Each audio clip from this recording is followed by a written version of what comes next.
Doctor Espinosa, muy buenos días a usted y a toda la audiencia. ¿Cómo anda todo? Buen día, Carlos. Buen día a la audiencia de la Está- revista 110. Carlos, tú sabes de que que contar es una palabra que sirve tanto para definir la acción de hacer un conteo, de ver qué cantidad hay de algo, y contar también tiene que ver con cuentos. O sea que no se sabe. En algunos casos el significado puede variar dependiendo del litoral en que se esté utilizando. ya Gente que cuenta votos y gente que cuenta cuentos. de la perspectiva Ajá, de la en que perspectiva. te ubique. Pero antes de uno entrarse nuevamente al tema del proceso electoral de la República Dominicana y de la relativa crisis electoral que estamos viviendo, digo relativa crisis electoral porque hasta que no concluya el proceso de conteo no se puede hablar de crisis postelectoral, porque el escrutinio se supone que es lo que cierra el proceso electoral y posteriormente la proclama. Pero es preocupante, Carlos, el hecho de que la noticia de los choferes que se habían reportado desaparecidos, sobre todo en el nordeste, Sí. parece que eso había pasado por debajo de la mesa. Y es el hecho de que nosotros como sociedad nos estamos acostumbrando a tantas noticias negativas que ocurren, que hay cosas que parecen normal y no se le presta la debida atención por parte de la ciudadanía, que amerita un hecho como ese, que en una ruta o en una zona 3, 4 conductores se hayan desaparecido y que eso no haya concitado la atención nacional. Pero igual pasa el hecho de haber encontrado 3 de esos cuerpos en una fosa común, en una comunidad de San Pedro de Macorís, que se diga con el nivel de crueldad que actuaban las personas responsables de la desaparición y posterior muerte de estos ciudadanos. Se dice que lo lanzaban vivos. Sí, que era al hoyo, al un acto extremo precipicio. de crueldad de personas que, oye, que con la mayor saña posible, como te digo, podrían, por un hecho de ratería, de robo, como te digo, cómo llegar a un extremo es así de importarle tampoco lo que es la vida de una persona, simplemente robarle su vehículo. Tú sabes, cuando estamos hablando, por ejemplo, yo estoy viendo la noticia que dicen que el caso mayoritario de estos vehículos eran minibuses de 15 pasajeros. Y te voy a decir una cosa, un minibús de 15 pasajeros no es regularmente un vehículo, por lo regular no es un vehículo que esté en buen estado. Es decir, tú sabes que por una guagua vieja matar a 4 gentes así de esa manera, con tanta hazaña y con un nivel de complicidad evidente, porque para cruzar un vehículo, dicen, según las investigaciones preliminares, se están llevándose posiblemente al otro lado de la frontera. O sea, algún tipo de complicidad tiene que haber en cuanto a ese hecho también. Yo quiero ser más cauto al momento de ver las informaciones preliminares que da la policía. Creo que el hecho amerita mayor profundidad en las investigaciones. Porque ya se ha dado una pista de por dónde puede andar el caso. Pues yo creo que es necesario a veces avanzar las investigaciones y dar informaciones contundentes, porque lamentablemente tenemos un cuerpo policial que le encanta finalizar casos o cerrar casos sin concluirlo. Entonces, para mí, lo prudente sería que más adelante, luego que tenga un cuadro general de qué ha pasado, la policía se aboque a informarle a la sociedad dominicana efectivamente cuál es el causar de estos hechos. Ya sabemos que hay personas que han sido sometidas, que se le va a dictar medida de coerción o se le dictó medida de coerción, todo eso está en proceso, pero no podemos sacar conclusiones. Lo cierto es que el grado de insensibilidad que vive la sociedad dominicana cada día sorprende más. Porque ese es un hecho de crueldad, un hecho de insensibilidad, un hecho de irrespeto al valor de la vida humana que ha ido increciendo en la República Dominicana y que yo te he dicho que se manifiesta de una forma tal que ya usted ve un accidente de tránsito, ve una persona tirada y usted no se para a ver quién es. Y ha sucedido casos tan terribles que el muerto es pariente de uno de los que pasó por ahí y no se paró. Cosas así han sucedido. Todo esto por las situaciones también que se vive, que cuando una persona es accidentada, aparece también estos desaprensivos y sencillamente van y acaban de, no solamente atracan a la persona que puede estar en una situación complicada, se puede dar el caso que terminan con la vida de él, porque uno no sabe.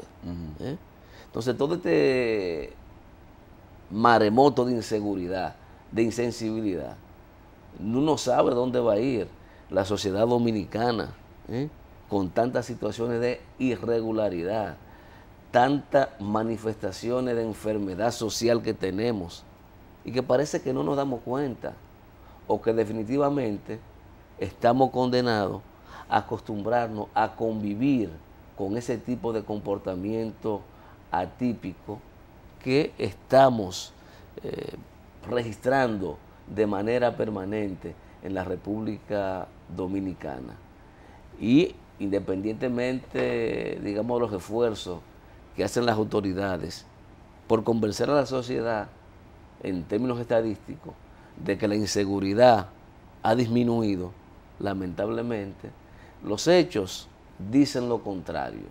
No solo el caso del chofer, sino el caso del oficial de la Fuerza Aérea, que fue víctima también de una muerte violenta y que está en un proceso de investigación. Pero a diario siguen ocurriendo hechos de violencia relacionados a la inseguridad ciudadana en la República Dominicana, a la cual, reitero, en algún momento hay que hacer un alto en el camino, reconocer la existencia del problema y abocarnos todos a tratar de buscar soluciones. Lógicamente, aquí el rol fundamental lo tienen las instituciones del Estado que la ciudadanía, con sus impuestos, paga para que le garanticen la seguridad. Así es. Y eso no se puede evadir responsabilidad.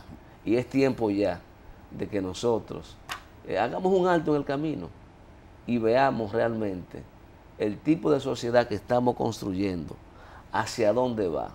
Porque parece ser que lo que nos espera no es nada bueno, de seguir con este comportamiento social, de no prestar atención a las manifestaciones de enfermedad que tenemos como país. De eso, claro, Carlos, y ojalá que salgamos pronto de todo este problema electoral. Y la oposición, ya yo creo que yo adivino la salida a cada uno de estos problemas, Carlos. Ajá. Sí. ¿Cómo tú lo ves? Bueno, sencillamente que la cantidad de situaciones que se han presentado no varían sustancialmente los resultados electorales. Esa posiblemente sea la salida que veamos a la mayoría de las situaciones que han sido denunciadas por la oposición, que entienden ellos que constituye hechos que le quitan legitimidad al proceso electoral, que entienden que ha habido elementos que inducen a que ha habido un fraude en la presentes o en el presente proceso electoral que ha vivido la República Dominicana. Y entonces esto hay que tratar ya de que en una dirección u otra salgamos de este conflicto y aprender, porque el problema está que con ese tipo de salida, y yo venía reflexionando, decía, fíjate cómo nosotros somos reiterativos. Una acción que parece insignificante, lo que voy a decir, pero que te dice el tipo de sociedad e instituciones que nosotros tenemos. ¿Tú recuerdas que cuando se abocaba el gobierno a iniciar los aprestos para reformar la Constitución y para ello contó con el apoyo de un conjunto de legisladores, pues hubo algunas fuerzas políticas y ciudadanos que incoaron un recurso en contra de la ley que convocaba la reforma constitucional. Sí. Pues sencillamente el Tribunal Constitucional, esta es la fecha que no ha fallado. Claro. Todavía no han fallado en cuanto a eso. Y entonces después, como te digo, se despacha con el argumento de que carece de objetos porque ya pasó la reforma y se religió el presidente. Y yo creo que cuando hablamos de un sistema que pretenda institucionalizarse, de respeto a las instituciones, tiene que empezar por ahí mismo. Ciertamente, es verdad que los tribunales tienen un orden para fallar la cosa, pero hay acciones que ameritan celeridad, prontitud, porque con el tiempo su objeto efectivamente carece de sentido. Ya no se puede. ¿Qué puede decir el Tribunal Constitucional? No va a anular la reforma. No lo va a hacer. No, es decir, no debió actuar. Eso debió fallar. Debe haber un orden de prioridades. Debió fallarlo rápido. Porque ese tipo de cosas no ayudan a generar confianza.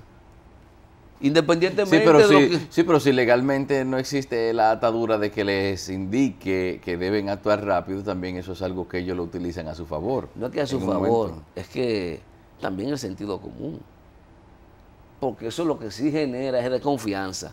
¿Qué puede entender el ciudadano, los accionantes? Que esa acción pudo haber tenido entonces niveles de seriedad, jurídicamente hablando, y como no convenía lo aplazaron. Porque fíjate, criticamos desde aquí lo que están haciendo las autoridades venezolanas, aplazando y dando de larga la revisión de la firma, que es incorrecto, pero tú no escuchas esos mismos medios referirse a ese tema, porque hay gente que entiende que lo malo es bueno si lo hacen los míos y con lo que yo simpatizo. Claro. Si son otros, lo acabamos. Junior. Y entonces, yo creo que esas señales no son buenas y indican que no es verdad que nosotros estamos avanzando tanto como se nos dice. Porque con una simpleza como esa, imagínate tú, ¿qué ocurriría? Sería una simpleza, pero también eso podría ser un reflejo de otras cosas, como por ejemplo, qué sucedería más adelante con los recursos que se eleven en contra de la gente descontenta por el proceso electoral. Justamente también. Ahí va Carlos. Ya de hecho, uno no conoce, ¿verdad?, en el fondo, los argumentos que tomó en cuenta el Tribunal Superior Electoral para rechazar algunas de las iniciativas que la oposición había encaminado en ese tribunal. Sabemos que acogió en principio 2 solicitudes de 2 integrantes del Partido de la Liberación Dominicana. Eso se conoció también ayer. Pero ayer en la tarde, ya pasada entrada la noche, se da a conocer de que el Tribunal Superior Electoral rechazó 2 o 3 acciones que la oposición había interpuesto. Entre ellas un recurso de amparo que pretendía que por un conjunto de irregularidades que entendían los accionantes se habría presentado en un determinado colegio electoral una junta del este, pues suspendiera provisionalmente el conteo hasta que las irregularidades se pueda ver las situaciones denunciadas. Sencillamente el tribunal entendió que eso no era correcto y desestimó el asunto y ordenó que esa junta continuara el conteo de los votos. Los argumentos uno no los conoce porque solamente en la prensa ha salido una descripción del dispositivo, de lo que se entiende falló el tribunal.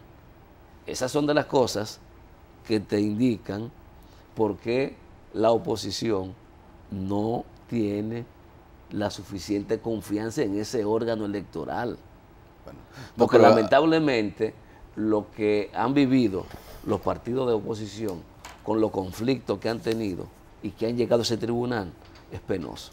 Ven acá, y se puede, no se- entonces, el Tribunal Superior Electoral puede actuar antes de que se dé por cerrado o por definitivo la conclusión de un No, porque no de fue un una proceso. acción, Porque, no fue una acción definitiva, fue un amparo. ujú. Es una medida provisional que se le está pidiendo al tribunal para que paralice el conteo en una determinada junta Porque municipal. concluir el conteo es lo que determinaría a quién beneficia o perjudica en caso de que haya un ilícito. Yo creo que lo procedente, como dicen, ya se está terminando esto, ya después que termine oficialmente de contarse, es que ya se abre el espacio para la elevación de El recursos. problema está que se supone que la junta, en principio, las juntas municipales, no cuentan votos, sino que cotejan actas.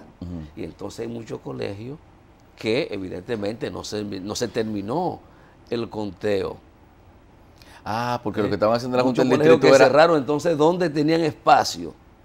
Los Lo que se hizo partidos en la opositores o los candidatos inconformes, que no tiene que ser de la oposición, para presentar sus reclamos, porque se supone que las impugnaciones se hacen en los colegios. Pero si los colegios se cerraron y no terminaron de contar, ¿ante quién la hacen?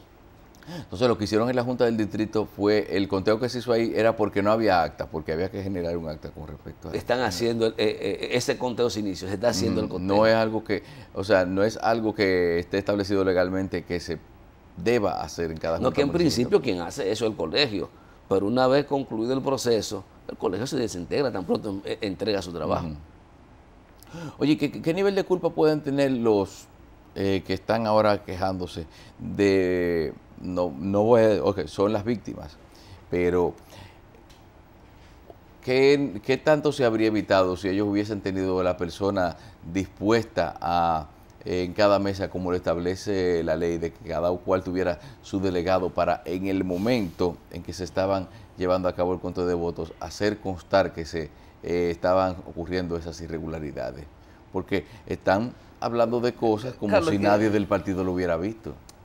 Yo creo que de eso hablamos ayer o antes de ayer, y todos estos días que hemos dicho, y en eso hay una declaración del presidente de la Junta Municipal de Santiago, Jaime Tomás, Yo la tengo por aquí. que justamente hace una evaluación del proceso y establece que si había posibilidad de hacer fraude, si existiera, es en los colegios electorales. Y él responsabiliza a los partidos políticos de haber prostituido el proceso con la inversión de millones de pesos en el proceso electoral, con la intencionalidad de comprar conciencia o comprar voto, con la compra y venta de delegados para favorecer a determinados candidatos. Vamos a oír lo que él dijo. Vamos a escuchar eso. Vamos a escucharlo, vamos a ponerlo por aquí. Señaló que el proceso fue prostituido por los partidos políticos y que estos a su vez inyectaron millones para comprar la intención del voto. Pero esos jueces de pequeños pueblos sí han tenido que sufrir mucho, han sido vilipendiados, porque este proceso, contaminado por los partidos políticos, hoy recae sobre los hombros de los jueces. Y son los jueces los que son venales, los que se están vendiendo, cuando en realidad este proceso ha sido prostituido por los partidos políticos y por delegados de estas organizaciones. Indicó además que los colegios electorales fueron abandonados en su mayoría por los delegados de los partidos. En otras presidencias, las comisiones de notables eran las que al día después de las elecciones decidían qué era lo que se iba a hacer o no se iba a hacer. En este proceso, cada una de las juntas han actuado de acuerdo a la capacidad de sus jueces. Señalaron además que con el uso de los escáneres se pudo agilizar en el conteo en las diferentes juntas municipales. Ahí lo escuchaste entonces, donde él establece las responsabilidades. Sí, pero yo entiendo su posición, en su condición de presidente de una junta. Pero yo creo que no abandonaron los locales. Carlos, pero no se puede solo responsabilizar a los partidos políticos y a los delegados. ¿Quién designa los integrantes de los colegios? Porque está también la complicidad de los presidentes, secretarios y vocales de los colegios electorales. ¿Por qué evadirla? Si algo está mal, para que algo se dé a la perfección en ese colegio, tiene que haber la combinación de los delegados y los integrantes del colegio. Porque no es verdad que si un partido no sacó voto y otro sí, ¿por qué se invierten los papeles? ¿Y por qué ese colegio avala esa acta? Bueno, por la complicidad también la que hay. La complicidad y la composición de los colegios también, porque no podemos negar de que un presidente de mesa tiene su preferencia política. Bueno, pero en principio esa es una responsabilidad del órgano, porque vamos a decir la cosa. ¿Quiénes integran, quién compone y quién entrena ese personal? Los partidos, la Junta. Yo he dicho también hay debilidades por parte del órgano electoral al momento de seleccionar ese personal. Y yo reitero, ahí es que se hacen los tollos y los líos. Yo no sé, hasta hace 20 años, señores, no había tanto problema, porque las juntas municipales y la Junta Central Electoral, lo que es sumar acta. Por eso que yo decía que es muy difícil establecer un fraude si no viene desde abajo. El dislocamiento, ¿dónde se da? ¿Quién le asigna los votos a un partido? ¿O quién le quita? ¿O quién le pone los votos preferenciales a un diputado que no lo sacó? Es en el colegio. Y eso no lo llenan los delegados de los partidos. Solo llenan las autoridades del colegio electoral. Entonces es muy fácil solamente ver el ojo y ver el mal de lo que ha ocurrido en los terceros, en los otros. Sí, la Junta tiene responsabilidad en eso. Porque supone que esa selección que hace la Junta es una selección de confianza en esos integrantes de los colegios y que se capaciten y que saben lo que tiene que hacer y que saben que si dos delegados de partido se pusieron de acuerdo para algo que violenta la ley, que violenta la voluntad del elector, ellos no deben prestarse a avalar eso. Claro. Y se prestan. Y no es entonces de todo cierto que ahora se quiera culpabilizar a los integrantes de las juntas municipales, que solo se quiera responsabilizar al presidente y a los integrantes de la Junta Central Electoral. Creo que aquí se ha evidenciado que hay responsabilidades compartidas y que nadie puede evadirla en absoluto. Pero si seguimos con esa práctica de solo querer ver la paja en el ojo ajeno, nosotros no vamos para ningún lugar. Bueno. Lamentablemente. No podemos. No podemos. Así es imposible continuar. Y yo reitero, y por más situaciones que veamos, irregularidades que se denuncien, va a ocurrir lo que ha ocurrido siempre. Mira, que no va a pasar nada. ¿Y sabe qué? ¿Tú crees que lo de... ¿Y sabe qué? Dime. En el 20 volveremos, yo espero equivocarme, a vivir las mismas situaciones, porque nuestra cultura, nuestra práctica ha sido que todo eso que se denuncia es parte del pataleo del que pierde y no parte de una experiencia vivida, de realidades que hemos ido construyendo, y al final de la jornada repetimos psíquicamente las mismas situaciones. No, pero para el 20 lo que se va a dar de nuevo es simplemente el conteo manual, y también si la cosa sigue como va. Ahora, es que no se trata... mueve a suspicacia la tardanza, lo tardío que fue la queja en cuanto el reclamo en cuanto a lo que fue el conteo digitalizado de los votos. No, hombre, Carlos, pero evidentemente que si hay menos problemas es porque se hizo el conteo manual también. Se denuncia que no solamente que no... que hay lugares en que no llegaron permitió, los equipos. El conteo manual abrió la puerta para que se fueran, pero ok, la cadena de eventos desafortunados. Los 3.000 técnicos que todavía no terminan de aparecer ni termina de aclararse qué fue lo que pasó ese día, que yo he llegado hasta a dudar de que realmente hayan sido contratados.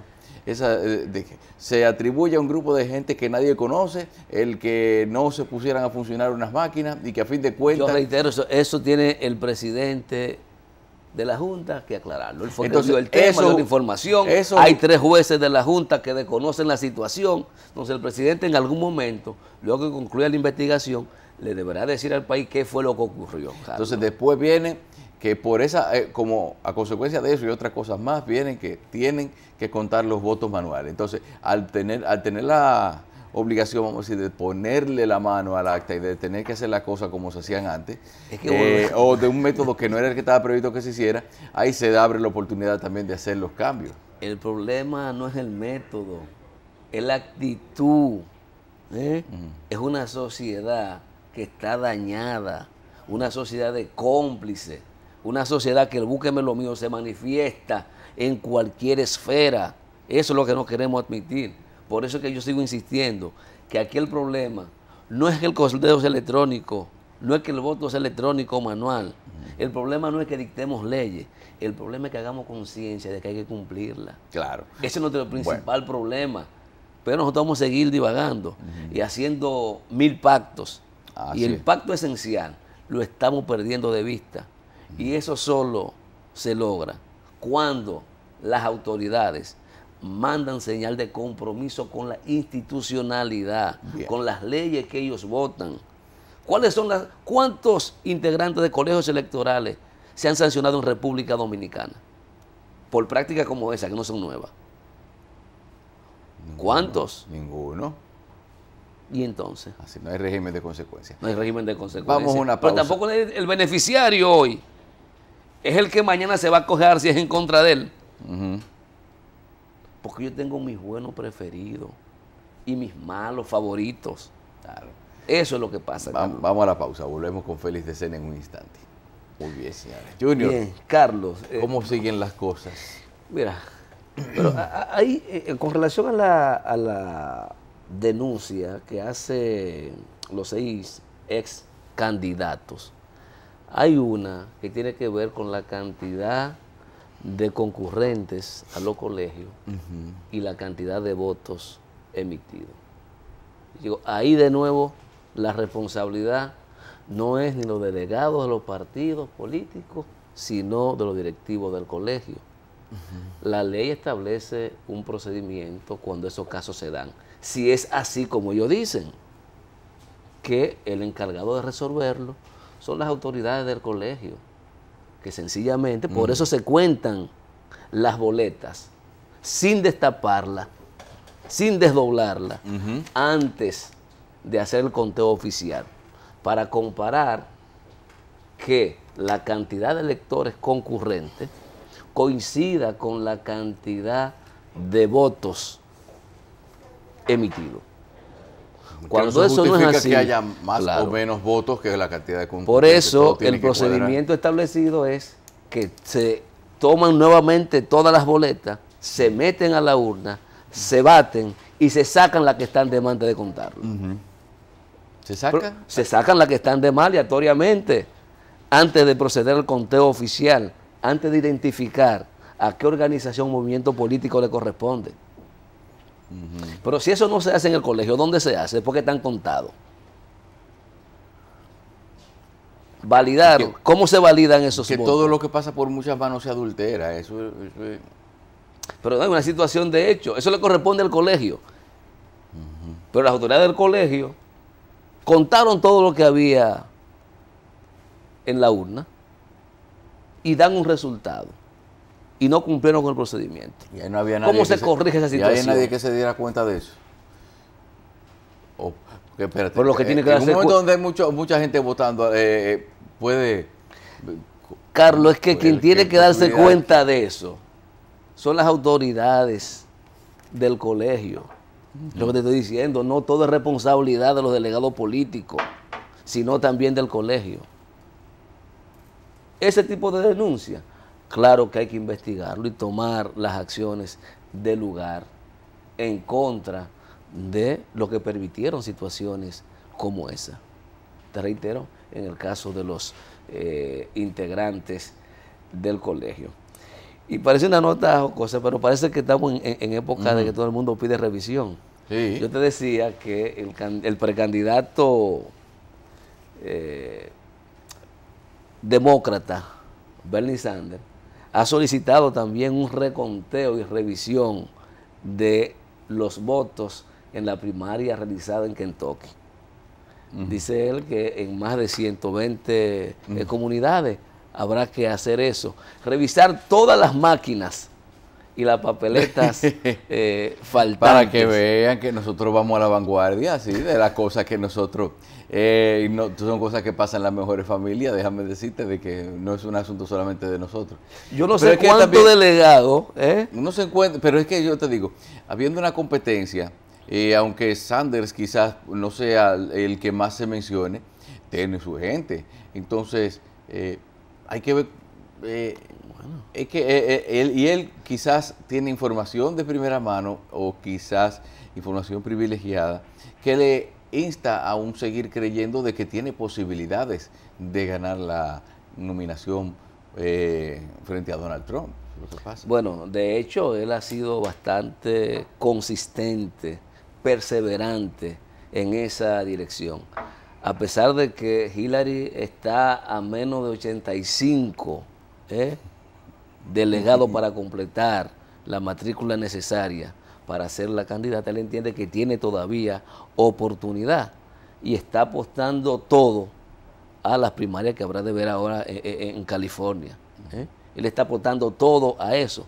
Pero también tiene como aliento el hecho de que las encuestas en Estados Unidos, en el escenario en que él sea el candidato, le da una ventaja cómoda sobre el candidato republicano, el señor aquel multimillonario político Donald Trump, que no es la situación que presenta la virtual candidata demócrata, Hillary Clinton, que parece que mientras más tiempo pasa, disminuye la posibilidad de que tenga éxito frente a los republicanos. Por lo tanto, es un escenario interesante. La base que toma como referencia Sanders para pedir la revisión es que ahí la diferencia fueron 2.000 votos. 2.000 votos. Sí. Y él entiende que si eso se revisa, pues a lo mejor puede tener alguna situación ventajosa.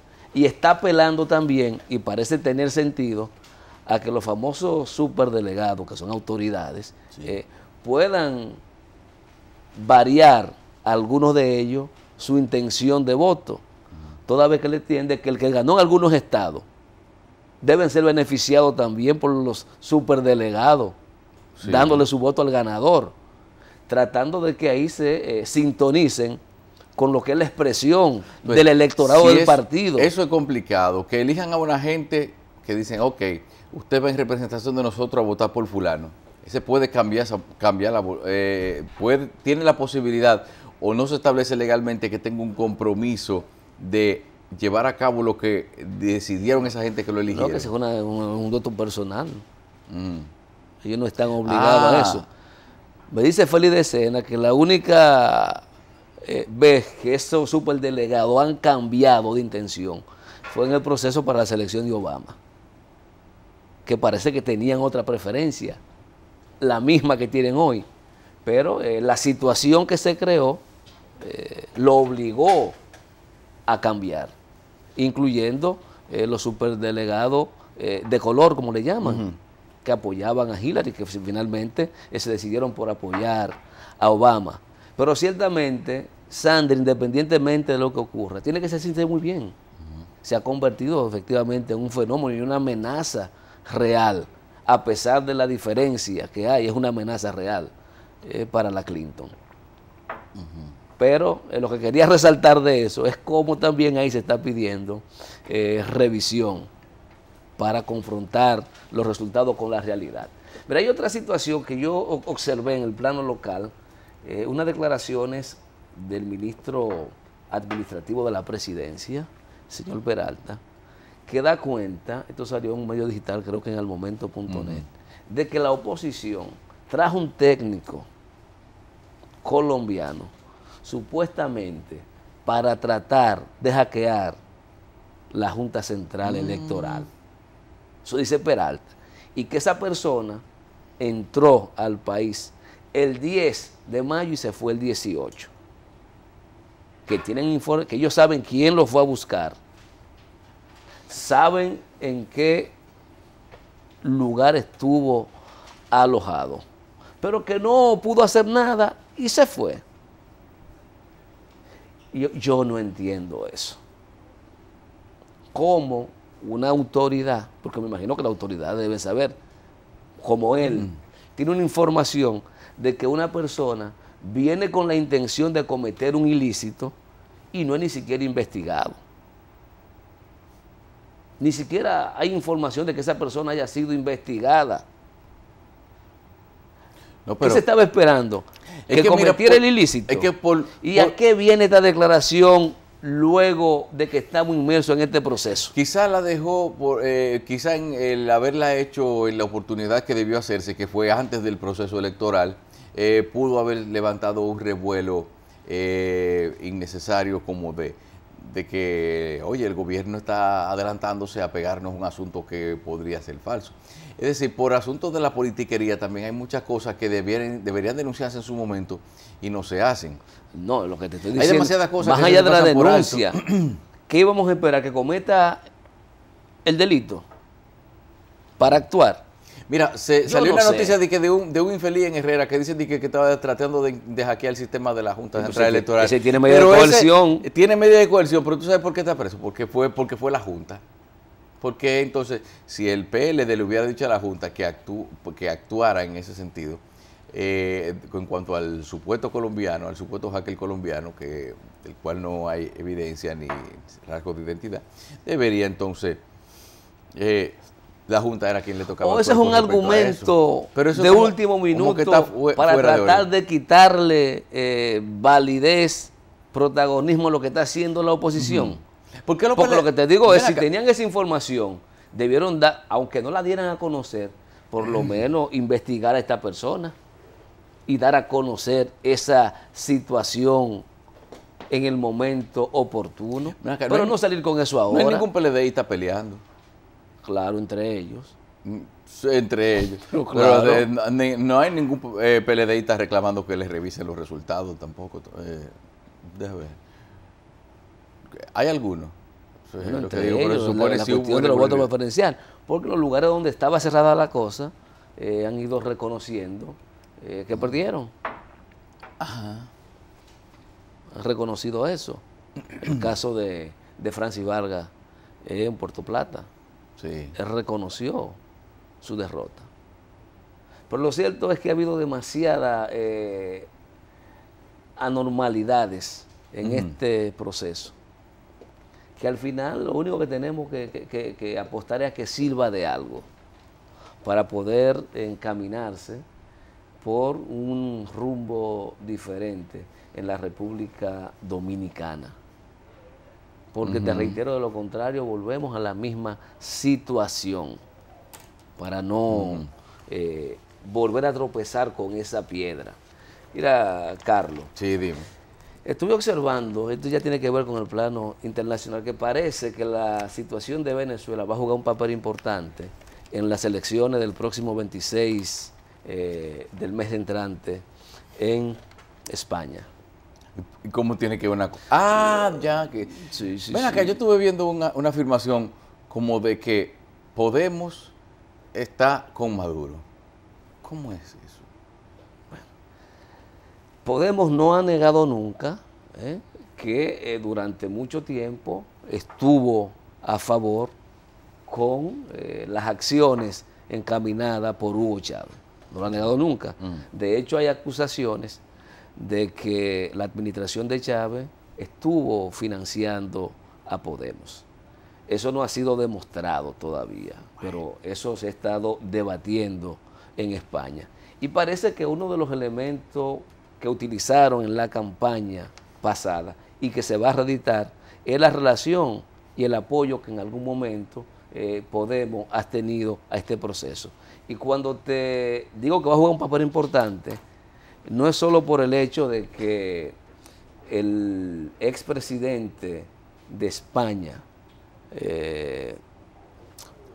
Zapatero. José Luis Rodríguez Zapatero. Estuvo recientemente en Venezuela, ni tampoco por el hecho de que estuvo el señor Felipe González, sino que hoy día está Alberto Rivera, que es la voz visible, el líder, el candidato de la formación Ciudadano.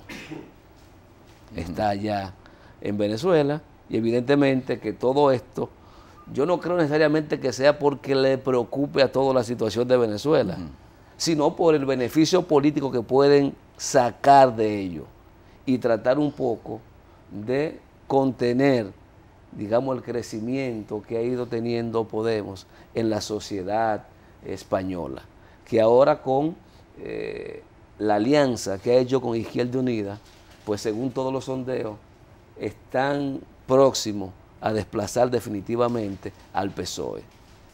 El que extrañamente sigue bien, a pesar de todos los escándalos de corrupción, es el PP, que sigue puntero, que parece que en vez de disminuir en los niveles de preferencia, va a aumentar hasta llegar casi a un 29%, a partir de las informaciones que se publican permanentemente en los medios españoles conforme a los sondeos que se realizan. Pero ciertamente que independientemente de lo que ocurra en España, salvo que haya una fuerza que logre tener una victoria contundente, el panorama en España seguirá siendo un poco confuso. ¿Y no será y lo único importante, creo yo, de todo esto que ha vivido España, y ojalá eso pueda impactar en otros países, es la ruptura efectiva del bipartidismo en España. Y hay que contar con 4 fuerzas políticas. Hay que contar con ellas. Y de hecho, así ha sido. Y producto de esa situación, de no poder armonizar entre todas un programa de consenso, es lo que ha obligado a que tengan que reeditar nuevamente las elecciones en España. Y yo creo que la importancia, no del sistema parlamentario, sino de la existencia de diversas fuerzas políticas con incidencia en el electorado, puede contribuir favorablemente, según mi visión, a mejorar los contenidos programáticos y a mejorar los programas y las ejecuciones de gobierno. Sobre todo cuando se logre ese nivel de ir a la mesa a negociar. No mi interés particular, no el puesto de mi compañerito, sino los programas diseñados tendentes a mejorar la condición de vida de la ciudadanía. Y en España entiendo que hay 2 visiones enfrentadas en esa dirección, en la forma en cómo debe recuperarse España, qué es lo que debe primar, si el ciudadano o el mercado, o si los dos pueden convivir armónicamente. Y ahí están, digamos, los grandes desafíos de la sociedad española. Vamos a ver cómo se comporta ahora en el voto, en esta repetición de elecciones, ver si Podemos y Izquierda Unida efectivamente logran dar el salto que ellos entienden pueden conseguir luego de esa unificación que han tenido para presentar una candidatura común y un programa común el próximo 26 de julio. ¿No será que los partidos que tienen el lineamiento de Podemos, así, superlativicen mucho lo que es el concepto de subvertir el orden establecido? Es decir, y de cierta manera, cuando uno de los suyos sube, es decir, una de las personas con tales principios sube a un gobierno, hay que defenderlo a capa y espada, aunque lo haga mal. Pero yo no creo que de lo que se trate de subvertir el orden. Yo no creo que sea es subvertir el orden en el sentido de los propósitos de la revolución bolivariana que llega a un país para plantearse las reformas, plantearse las reformas dentro del marco legal instituido que entienden amerita ese país para que funcione mejor. Eso no es subvertir el orden, eso es una posición política, ideológica, que usted pueda compartirla o no. Sí, pero yo no creo. El caso de Venezuela, que están tratando de que hay una oposición que está tratando de hacer que el gobierno se acoja a su propia legalidad, como tú mismo has dicho. Yo creo que realmente el apoyo más fácil... Es que te mudaste para Venezuela. Claro, tú te mudaste para Venezuela, yo pienso que sí.